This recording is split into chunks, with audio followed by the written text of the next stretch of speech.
opposition to the amendment because it already is common knowledge that undocumented individuals cannot obtain public housing. Your amendment would further burden and restrict access to those who are in need of assistance, and the goal of this bill is to prevent homelessness. Your amendment, my friend, would simply add further burdens to those trying to help those who have either lost their identification or have never obtained it in the first place. And then also, all recipients of assistance are already required, as I stated before, to either be citizens or prove lawful immigration status. The new requirements would primarily harm U.S. citizens, many of them who do not possess narrow-range identification document permitted under the restricted new requirement. And then also, the housing program allows for proration of assistance to those assured that the benefits are provided to those individuals who meet eligibility rules, and the proposed restrictions attempts to do away with the proration instead of disqualifying every member of a household.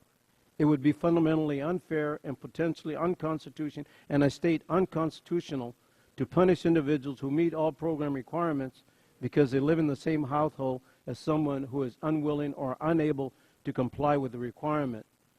In other benefit programs such as Medicare, Medicaid agencies provide assistance while individuals work to obtain copies of required documents. The proposed restriction offers no common sense flexibility. As a result, the entire households could be terminated from assistance even if one member who is not even seeking assistance is making his or her best effort to comply with the new flexibility document requirement. Therefore, I'm against this amendment, and as I stated before, it's totally unconstitutional. Gentleman yield. Further debate. Mr. Gentleman yield to the gentleman from Georgia. Yes. And I appreciate your comments, but the intent of the amendment, as you identified, is simply to try to make certain that those individuals who are appropriately taking advantage of a public program are in fact legal citizens or here legally. So if there's a better way to do that, Reclaiming my time, the law already is in place that already says that. So what are you doing when the law is already stating that? Will the gentleman yield?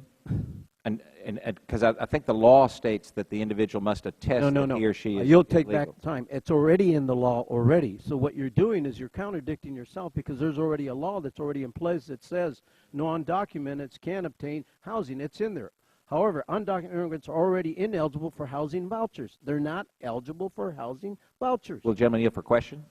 Sure. The current law, how do you see the current law describing the process by which an individual determines whether or not somebody is legal or a citizen? How do you determine that? How does the current law determine that? The new requirement would primarily, it would harm a lot of the U.S. citizens and not, see, I'm trying to think in terms of, first of all, any person who applies in would have to determine whether they are documented or undocumented. And then that would determine by law already that they're not eligible. My concern is that we don't specify how anybody determines whether or not. It's now the attestation of the person simply saying, I'm legal. And the purpose of the amendment is to say, well, there ought to be some documentation that, in fact, they are a citizen or here legally. Right. But they must be citizen. That is the law. So it's already in place. By their own? No, by our laws, by our constitutional laws. Right, but by their own attestation. No, by our constitutional laws. It says they must be a citizen. Yield for a second? Yes, I yield. How does one document whether one is eligible for an interest deduction? You sign a tax return that is a verification. There's no set of things that identifications that one has to show to do that. If there's some reason for suspicion, then the government has the right to go and investigate the reason for that suspicion. And that's the same thing that applies here. If there's a reason for the government to believe that somebody's abusing the certification, then they can go and investigate that. And this amendment would simply put another check in that process. You know, reclaiming my time, Mr. Price, let me ask you a question. How did you prove? Is there agreement since the gentleman was good about yielding? The gentleman have another 2 minutes. Without objection, gentleman from California is recognized for additional 2 minutes. Thank you. Mr. Price, how did you prove that you were a U.S. citizen to become a U.S. congressman? Signed an attestation and showed that that I had lived in our state. You have to live in the state for a certain period of time prior to being eligible to run. So there was. But you didn't have to show anything. Well, sure I did. Absolutely. The gentleman I don't know what you do in your state. In Would Georgia, we have to show identification that we're who we say we are. Would the gentleman yield? Yes. Mr. Baca, in California, when you even register to vote, you sign under penalty of perjury that you are a U.S. citizen. It's the very first question asked in the voter registration. Right. It's the same thing that we have here, too, as well, for any individual, and that's already the law in place. If the gentleman would yield, I do want to make one constitutional point to the gentleman from Georgia. What Georgia says about running for Congress has been held irrelevant by the Supreme Court. The Supreme Court has held that the constitutional provisions that say you have to be 25 years of age and have lived in the state for 5 years are exclusive and cannot be added to by the state. So the residency requirement that had to be met was a, well, as a matter of fact, they say you have to have lived in the country for 5 years.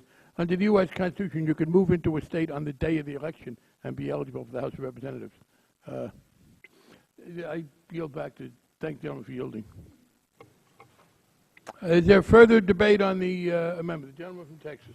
Well, I just rise in support of this amendment. One of the things we've been talking about in this hearing today is the fact that we're trying to increase the number of vouchers because there are people out there that have unmet needs.